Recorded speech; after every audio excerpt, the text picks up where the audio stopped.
Hey everybody, it's Emma Lightning, and welcome back to Dream Daddy, finally. I feel like I have to be kind of quiet right now, even though, okay, so what has happened in the past week, I have moved, I'm in college, I'm living in this dorm now, but both my roommates are currently out, but I still feel like I need to be quiet, so I'm not going to have, like, as much time to record and play this game as much as I wanted, and I was actually going to, like, play a little bit of it like off camera, but I decided that wouldn't be fair, so I was like playing a little bit and then I decided I might as well record some. So while we have the time, let's get back into it. And let's see, we're gonna go right. Oh shit, I don't think I would. I'm gonna load it. I'm gonna load it up here. You didn't miss much. All that happened was, we went on our date with Matt last time, and what just happened here was Amanda got an acceptance letter into art school. So that's good. I'm very proud. Amanda and I walk along the Bayside, tearing into our foil-wrapped burritos from a nearby food truck. We could have chosen anywhere in Maple Bay. Cost was not a determining factor. Please, Dad, you know I'm a simple gal. Just give me a burrito with a view. Can't say I'm mad. Amanda and I sit on a patch of grass and watch ships sail lazily through the bay. And the dorms are right near a bunch of cafes, and there are all these galleries nearby, and there's a discount if you bring your student ID, and Amanda, slow down. You're gonna choke on your burrito. I'm sorry if I'm being quieter than usual, by the way. It's just because, I don't know, it feels weird, like, not being completely alone. And I don't know when my roommates are coming back. I know, I'm just excited. Did I mention that students get their own studio space once they're seniors? And we get all the professional photo editing software for free? What the fuck? I want that. It's nice to see Amanda so enthusiastic about HIA, but I wish she wouldn't do it between bites of her burrito. I thought I taught her to chew with her mouth closed. I wonder who my roommate's gonna be. You take a survey online and they match you with someone with a similar major and interest. I bet we're gonna be best friends. That's actually how I did it as well. That's how my school does it. I had to like pick my roommate who is not here right now. Craig and I were. A good roommate can be a lifelong friend. Don't even get me started on bad roommates. Oh no. I'm just kidding. We didn't have a bad roommate. Our only other roommate was a puppy that Craig brought home one night. We spent a semester fabricating a story about our new foreign exchange student who had a really bad cough that sounded exactly like a dog's bark. I want a dog. Carl rolled. Oh, they let you have animals in the dorms if you get a note saying you need one. I bet I could forge one. I think I'd get a rabbit. Or maybe a snake. Or maybe both. Would the snake eat a rabbit, though? Oh boy, I think I'll leave all that up to you. She's so excited. I don't want to disappoint her, but I need to be real for a second. So you know I had that talk with Mr. Vega. He didn't tell you about the dumpster fire, did he? What? No. I don't want to put a damper on the good news, but I need you to knock it out of the park here these last few months of school, okay? If you really want to go to Horns, we need that scholarship money. I know you can do it. Okay. I promise I'll try harder. I pat her on the back. Think you can handle a 14-hour drive to come home for the holidays? There's going to be some treacherous ice roads to cross. Don't even get me started on the paranormal occurrences. Well, it'll be worth it if I get to see you. My eyes immediately well up with tears. Aww. Oh, Dad, don't cry. Sorry, I'm just very, very proud of you. You're all grown up now, and you're such a good person, and I hope you know how important you are to me. Dad, stop. You're going to make me cry, too. It's too late, honey. It's happening. It's a weird crying sound. Dad, I can't get tears in my burrito. It's gonna make it taste sad. Pull Amanda in for a hug and kiss her on the forehead. Love you, kiddo. Love you too, Pops. Aww. Dad tip number 36, trust no one. Jeez. Yay, I've got dads. Okay, so we went on a date with Matt last time. As much as I want to keep going on that, so it doesn't seem like I have to pick one and stick with it, which is really nice.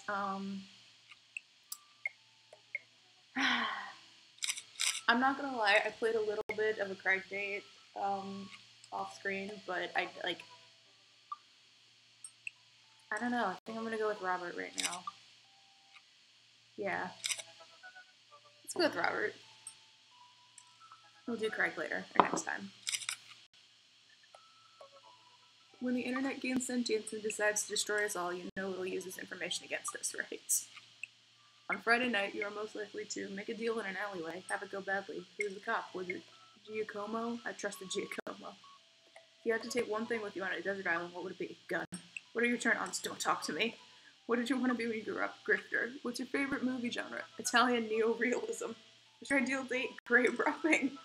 What do you never leave home without? At least 4 knives. I spend a lot of time thinking about. You ever really look into a rabid animal's eyes? Oh, Robert. His grammar is not the best, but that's okay. I love him. Alright, let's send Robert a message. It's rude to ask people about their mysterious hand tattoos. Yeah. Robert has a yeah. Try to drive in a way where you never have to use your brakes. Treat people better than they treat you. I like that. That's a good one. Don't use metal utensils. Yeah, I've heard that one. On non-stick frying pans. Be generous and kind to everyone. Another very good one. Take care of your health while you're still young. I'm working out later today. I think I'm going rock climbing. That'll be nice. Grow your own vegetables. Take care of your, yeah.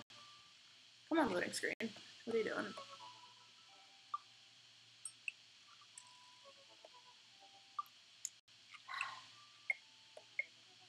There we go. Robert was pretty nice. A little odd, but nice. And ruggedly handsome. We should hang out. I type out a message to him on Dad Book. I get nervous. Hey Robert, good seeing you again at the cookout. Want to grab a drink? Sit there for a couple seconds hoping he'll message me back.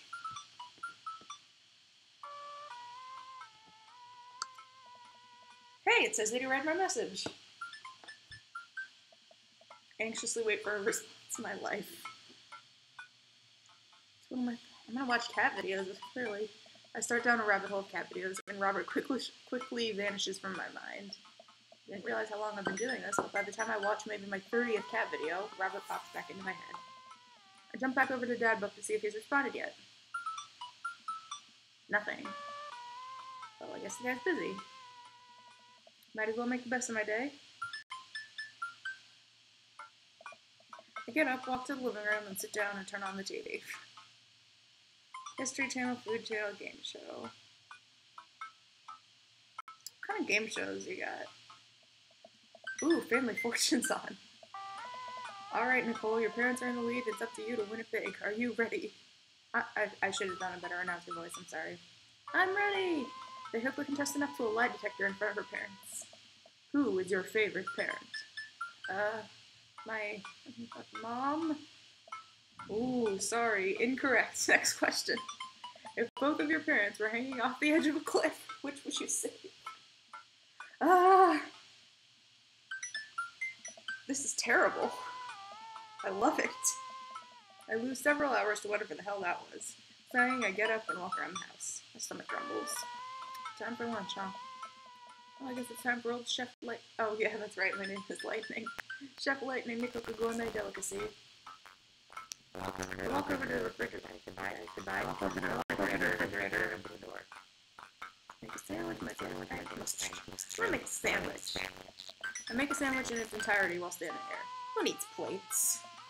A sandwich. A lost art. I admire my work for a second before I clumsily drop the entire thing on the floor. No! Oh, my sandwich. No! I look around and remember that Amanda's not home. This is still good. 5-second rule, right? I reassemble my sandwich, peeling pickles off the floor and putting them back where they belong, in my mouth. Oh, God. Wait, I'm a wreck. I finish my snack and walk around the house some more, bored. When's Amanda coming home? Oh, I just remembered something. When we were packing up the old house, we found an old basketball hoop that would hang off the door. It would really bring the living room together. I wonder where I put that. I spent a couple minutes poking around the new place until I find it. After installing it above one of the doors in the living room, I'm ready to dunk. Come on, come on and slam. I take a leap from the free throw line and rocket that sucker down net. The crowd goes wild. Welcome to the jam. I pull up from the three-point line, breaking ankles and sinking a fadeaway. And I forgot the rest of the words to the song. No look behind the back hook shot. Everyone's on their feet. Something, something, Space Jam.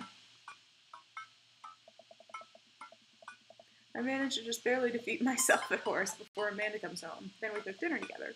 We're proud of ourselves for not even coming close to burning down the house. Afterward, Amanda and I dig into a carton of ice cream over an episode of Chopped Toddler Tournament. What you have in front of you is a molecularly deconstructed sweet potato with a brown sugar demi-glaze with cream fraiche, of course. This is literally a jar of baby food. The toddler immediately burst into tears. Are we bad people for watching this? Yes. Just then, my computer dings.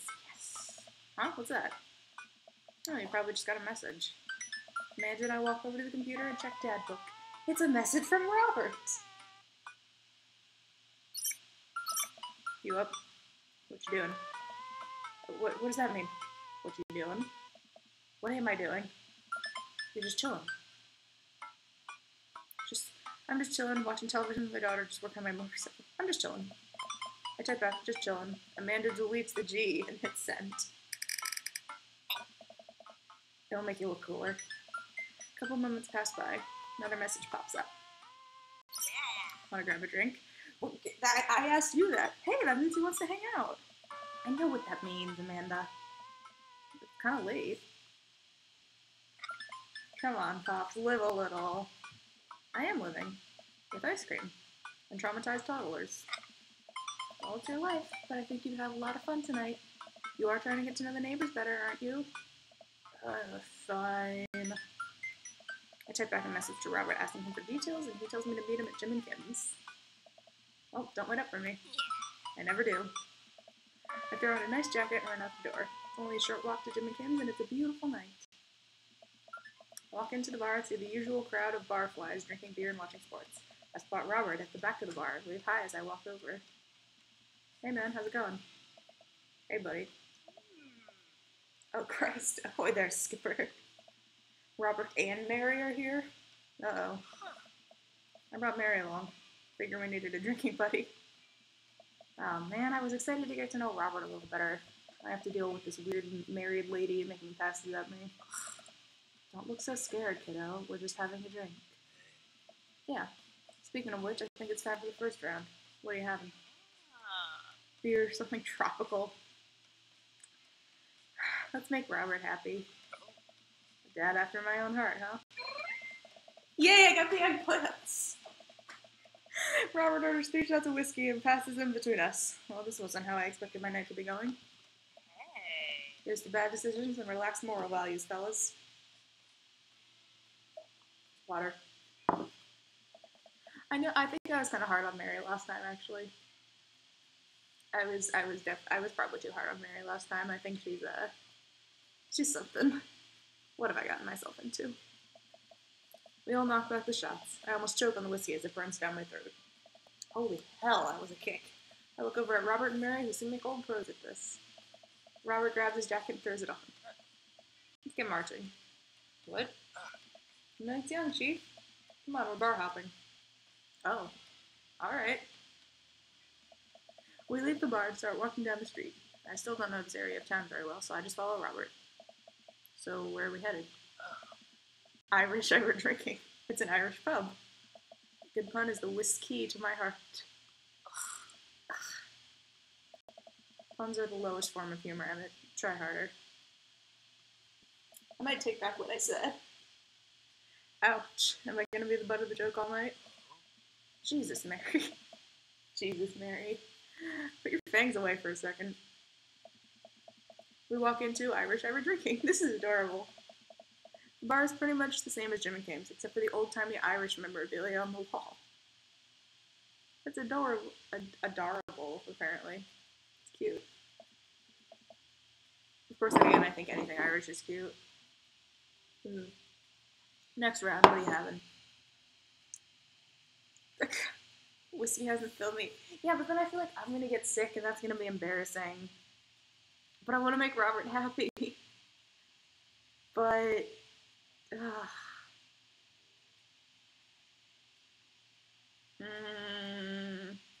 good decisions or hot dads? Fuck. Yay, eggplants. Let's do it. Robert orders 3 more glasses of whiskey and we post up in a garish green booth.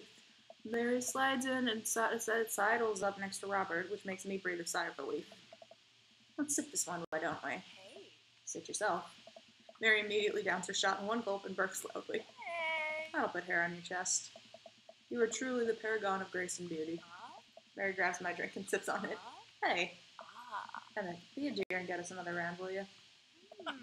I don't know how to process this evening at all. I get up and order another round of drinks from the bartender. As I head back, I see Mary and Robert having a lively conversation. Robert roars with laughter. I don't think I've ever seen a guy smile, let alone laugh. I take a seat across the booth from them and pass out the drinks. So Edith's kid snuck some pop brandies onto the table last night, at the last bake sale, right? And then I spent a little hemp sweatshirt gremlin in the act, so I go up to Edith with the baggie and I'm about to tell her when all of a sudden she just freaks out at me. You're ruining the bake sale, she says. I should have been PTA president. Your roots are bad and blah, blah, blah. So what'd you do? I told her to have a brownie and then everything was going to be fine. They both erupt in laughter. Politely follow along with the story. Okay, I like Mary. She's cool. She ate 3. More laughter. Okay, that was actually pretty funny. Hey. She called the cops and told them that time had stopped. Come on. Mary looks directly at me. Do you smoke weed? What? You know, the devil's lettuce. I have 2 big fat blunts in my purse right now. Mary, I love you. Wanna please? What? No, I'm a law-abiding citizen. You with the feds? I worked hard for what I have, and no 2-bit corner boy is gonna drop the dime on me. So you take what you're pushing somewhere else, and I'll keep running my business the way I want it to run. What? Remember, you come at the king, you best not miss. What are you talking about? Jesus, kid, dial it back. Robert giggles helplessly. Hey. I'm just kidding, cowboy. Lay off the kid, Mary. He might not be used to your brand of humor. I'm fine. Hey. We sit around and sip our drinks. Where'd you get wine? People watching and cracking jokes. After a bit of time, I begin to warm up to Mary. Her jokes become much funnier and much less scary.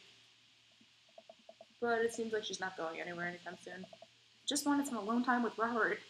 I wonder if I can get her to leave somehow. Isn't Joseph wondering? No. Lots of eligible bachelors. Something tells me she doesn't give a shit about Joseph.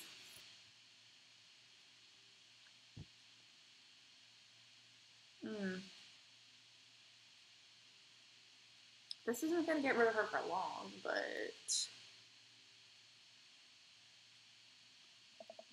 You trying to ditch me, pal? No. Because if you're trying to ditch me, you can just tell me to scram. No, it's fine. Emmett wants alone time with his new best buddy, Robert. Read you loud and clear. The wingman breaks formation to pursue their prey. Hey. She's my wingman. Now, if you fellas will excuse me, Mary needs to sink her teeth into a helpless boy. Go with God. Nice seeing you. Deuces,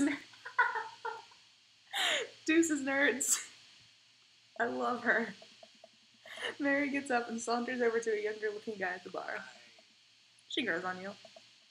Does she, though? I feel like she kind of delights in making men suffer. Well, she does. But what about her and Joseph? What about him? You know, they're married. And she definitely tried to get in my pants the other night, and I gestured her across the bar where she's making goo-goo eyes at that young guy from before. He looks like he's being held hostage.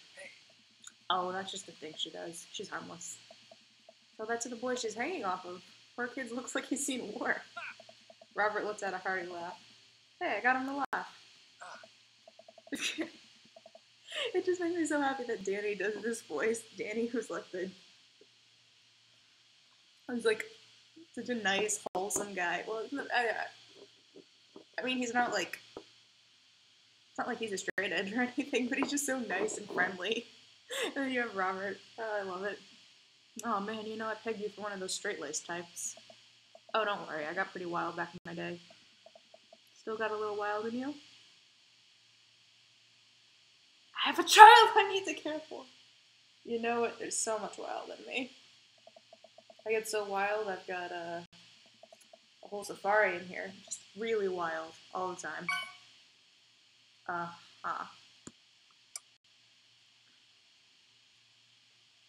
One second.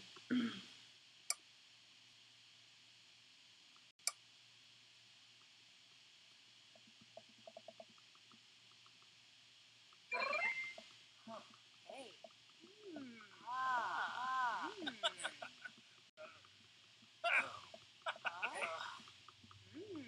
Hey.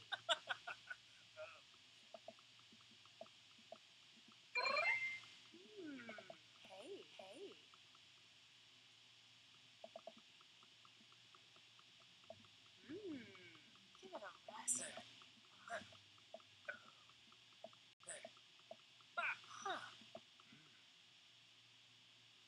Okay, we're back.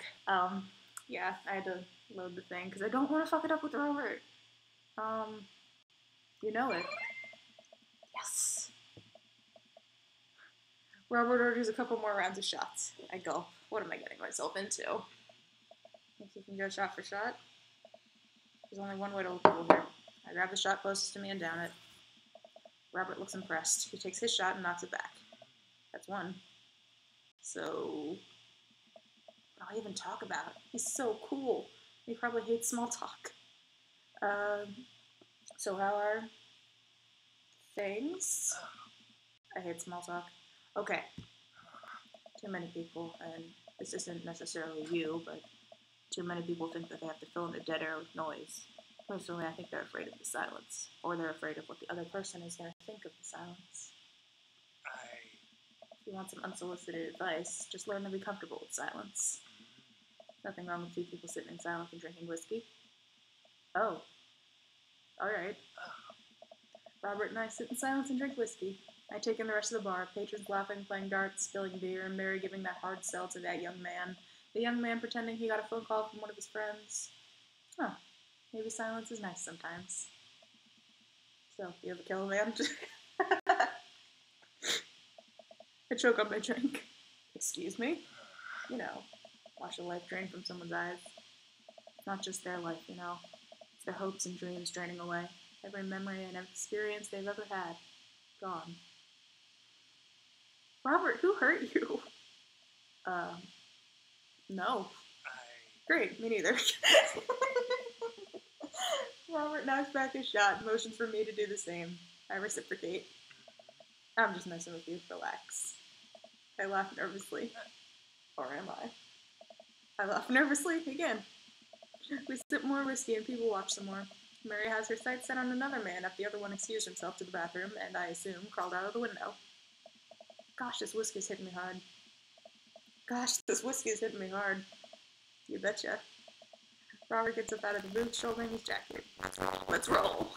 Sorry. Whiskey. It's actually scotch. Let's roll. That was pathetic, I know. I just don't want to draw too much attention. Inside voices. Let's roll. Wait, what about Mary? Brother, Mary's gonna be just fine. I look over at Mary, who's lying on the bar in front of some poor sap. She's singing happy birthday to him while he insists that it's not his birthday. Oh, Mary. We make our way out of the bar and back onto the street. I'm trying my hardest not to stumble, but man, that sidewalk is just coming right at me. I hope Robert doesn't notice tripping over my own feet like this is the first time I've ever been drunk. Where to? You'll see. I follow Robert through Streetlamp spotlights until we eventually arrive at a rundown strip mall. There's a beauty salon, a sex shop, a computer repair store that looks like it's been closed for 10 years, and finally, a liquor store. Wait here. I'll be right back. After a minute, Robert returns with 2 wine bottles in brown paper bags. He hands one to me. Cheers. Sits on the curb and drinks. Motions for me to do the same. This is really not where I expected the night to go. I take a sip. White Zinfandel? What? Nothing. I just wasn't expecting... It is delicious, fruity, and refreshing. Don't judge me. I start to say something, think of his lecture about valuing silence earlier, and stop. I sip on my wine and watch cars drive by. Let's throw rocks at shit. Whoop. Robert suddenly hurls a rock at a stop sign. The ding echoes throughout the empty parking lot. That felt good. He presses a stone into my free hand. Yeah, you try. I don't know. With feeling. I look at the rock in my hand and the stop sign. Back at the rock. Back at the stop sign. I know what has to be done. I got a problem with authority. I'm sorry. This one's for you. I got a problem with authority. I got a problem with authority. I hurl the rock at the sign. It sails over the stop sign right into the window of a parked car, leaving a crack. Dude, run. I leap up and dart into the nearest alley, wine in hand. I can hear Robert's footsteps behind me. Whoops. After I'm sure I'm far away enough from the cracked window that I'm no longer culpable for this heinous crime, I stop to catch my breath. Maybe we strike rock throwing from the to-do list. Agreed. Suddenly my stomach growls. Oh man, I am starving. Let's get pizza. Can't argue with that. Where's good around here? Actually, I don't even care if it's good. It just needs to be edible and in my mouth in the next 5 minutes. I know just the place. I follow Robert through a maze of alleys and side streets until we eventually end up in front of a tiny hole-in-the-wall pizza joint. Then the bright red neon sign reads, Pete's Pizza, piece of pizza. You can't read that when you're drunk. Ta-da! I can see a few exhausted-looking workers behind the counter, tossing dough and pulling piping hot pizzas right out of stone ovens. My stomach rumbles again. Oh, I fucking love pizza. I've had pizza 3 times for dinner in the past week. Twice from the same place. It's right down the street from the... It's so good. You get your personal pizzas, and it's so good. We go up to the counter and get ready to order. Can I get 2 slices of Hawaiian pizza?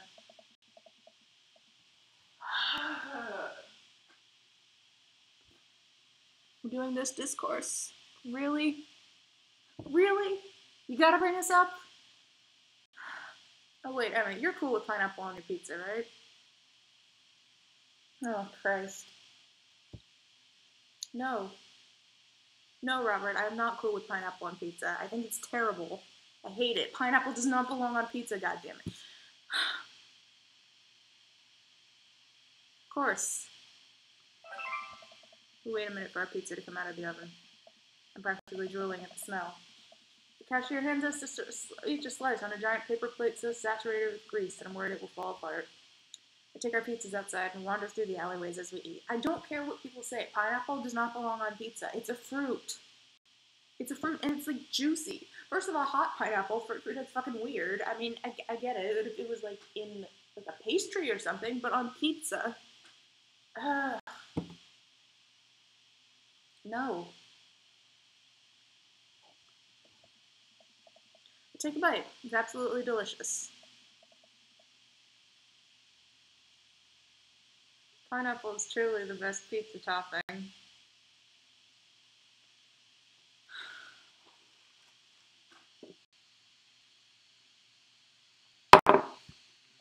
You said it.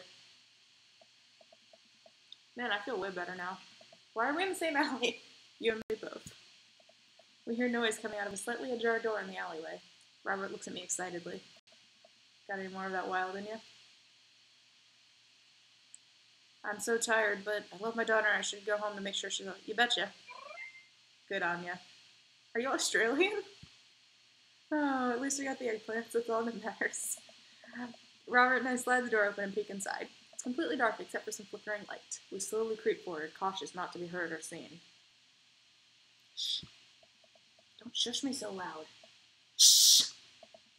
We come to the end of the hallway and find ourselves standing in front of a movie screen. Oh, this suddenly makes sense. Did we really just sneak into a movie theater like a couple of teenagers? No talking during the movie. Look into the audience and are surprised to find that it's almost completely empty, save for a row of a few teenagers in the front. They look annoyed when they notice us. Robert starts making his way to the very back of the theater, and I follow him. We settle in with our wines and try to make sense of the movie. It's a romantic comedy, I think.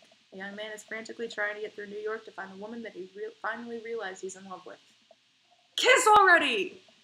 There's nobody to kiss yet. You want him to kiss the taxi driver? Hell yeah. The kids down the way notice us heckling. One of them speaks up. Oh, hey, it's that guy. Hey, man, keep it down. Oh, damn, that's Ernest Hemmingway, Hugo's kid. Ernest, hey, Ernest, I know you. It's me, your neighbor. Hi. Ernest turns back around, embarrassed. I turn back to Robert. You kiss anyone yet? Turns out that yes, he did kiss someone. He made his way out to a tiny island near New York to profess his love for a woman who for some reason knew he would be there. She tells them that they hit the jackpot. He said that they had, but I think there was some subtext I'm missing here. Boo, love is dead. Shut up. Beautiful. No, you shut up. Ernest grumbles. The credits start to roll. I stand up. Robert immediately pulls me back down. Hundreds of people there worked very hard to make this film happen. You're going to sit here and appreciate them. Okay. Look at that. Elizabeth Shelton. She worked really hard. I bet she did lots of good wardrobe design. Thank you, Elizabeth Shelton, for this beautiful film-going experience. Robert, I love you. Aww. And Peter Anders, catering. Fed a bunch of people so that they could have the energy to do their jobs. What a guy. We let the credits roll while Robert individually thanks every member of the crew. Once it's finally over and he makes sure no animals were harmed in the making of this film, we leave the movie theater. We have not met Robert's kid yet, I just realized that. I think he has a dog, if I'm not mistaken, but... We stumble into the theater parking lot, polishing off the rest of our wine. Hey, assholes. Out of nowhere, a rock flies through the air and hits me on the knee. My knee! What the hell? Ernest and his friends. Ernest, what the fuck? Ernest and his friends stand in the alleyway, blocking our exit. Oh, what do you guys want? Why'd you want to throw a rock at my knee? This is my good knee. My orthopedist is gonna be pissed. Ernest tosses another rock up and down in his hands. What's wrong with this kid? You ruined my theater-going experience. Now you have to pay. Oh, well, I don't have any cash on me right now, and, like, movies got really expensive. Ernest hucks another rock at my other knee. I'm able to jump out of the way, but I didn't properly stretch before physical activity. I'm probably going to feel super sore in the morning. We ruined it for you? That movie was pretty crappy in the first place. Hey, you take that back. That was a beautiful love story with really genuine acting. You call that good acting? What classical is mainstream sloppy you've been served your entire life? What? Have you ever even seen any Michael Powell? A Matter of Life and Death, 1946. Evie is easily the toughest 5 minutes of love you'll ever witness. Listen, man. No, you listen. That popcorn-ass dribble the mass media is shoving down your throat will only make you dumber and sadder. You, of all people, should strive for a higher standard in the art you consume. Your name is Ernest Hemmingway, for Christ's sakes. Oh no, now you've done it! Ernest rushes Robert, screaming like a banshee. Ah! Again, pathetic, I know, but I don't want anyone to hear me. I dive between Ernest and Robert, trying to stop the kid. He lunges forward, kicking me as hard as he can in the knee. Jesus Christ, fuck my knee! Robert gets in between Ernest and myself. It's as if he's seeing red. Fuck, my fucking knee hurts. Alright, buddy, talk like punk, get hit like punk. Don't hit a kid, Robert, please. Robert squares up into a boxer stance. Queensbury rules. 3-minute rounds with 1 minute rest in between. No low blows, no fist chokes, J-grabs, or high blows. What? Don't even think about pulling an illegal turnstile. That's an automatic deduction of 3 points. Excuse me? You'll have to designate a second. Did you hear the way he just said, excuse me? You'll have to designate a second if you're unable to fulfill your role as main duelist. One of your friends over there looks like he has enough youthful vivacity to handle it. Hey man, I don't want to get dragged into this. That movie sucked. It's too late. You two are bloodbound. If he dies, you die. Sorry, I don't make the rules. Talk to Queensbury. We're just gonna go. Ernest and his friend warily back away. Robert calls after them. The Queensbury Association will hear about this. Consume better content. Once the teens are safely out of earshot, Robert turns to me. Were you about to actually fight that kid? Are you kidding me? I would never hit a child. That would be despicable. You throw the rules at them, though. They always will. Nobody wants a Queensbury-sanctioned throwdown. For full disclosure, I made half of that up. Wow. See? You don't even have to know the rules. You just make them up. Come on, let's get out of here. Robert and I cool down a bit as we walk back to the neighborhood. I'm so sorry. I get really into the art of filmmaking when I drink. It's beautiful. It's okay. I think it's cool how much you like movies. To be honest, I don't know a lot about them myself. But yeah, I got so much to show you. You ever seen any Sam Fuller? I haven't. Fuller is cash. Thanks for defending my honor. Thanks for the dinner and a movie. Thanks for the adventure. Thanks for the adventure. Adventure is all I got, buddy. Robert throws an arm around my shoulder, and we drunkenly belt out tunes all the way back. We finally get to his doorstep. This was an interesting night. I liked it. A smile formed on his cheeks. A rare sight. Let's hang again soon, yeah? Yeah. I linger there for a second, swaying drunkenly in the night breeze. Robert claps me on the shoulder. Night, bud. Robert heads back inside, and I stumble my way back home. That was nice. Yay. I got Mary points? What is the scoring system here? What is S? Wait, I got a B before. What is S? S for satisfactory? Dude. Knife. I got a knife dad achievement. Amazing. Minimize eating fried foods, candy, and throw. You got that. Alright, I'm going to save it here. We're going to end this episode. And I'm going to record another one right after this. Thank you so much for watching. Remember to comment and let me know which dad is your favorite, who you want me to date next. Let me know if you want me to play any other games. And subscribe. And thank you for watching. Bye.